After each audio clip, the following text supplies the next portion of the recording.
உன்னை கண்டு எண்ணம் யாவும் அல்ல ஊமையாகி நின்றதென்ன சொல்ல 100 வார்த்தை அல்ல அல்ல ஒரு வார்த்தை புரியாதா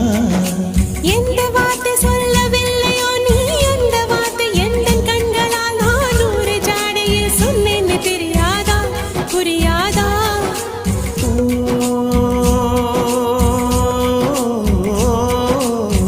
மை போல நானும் கண்ணில் சேர வேண்டும் மை போல நானும் கண்ணில் சேர வேண்டும் பூவை போல நானும் உந்த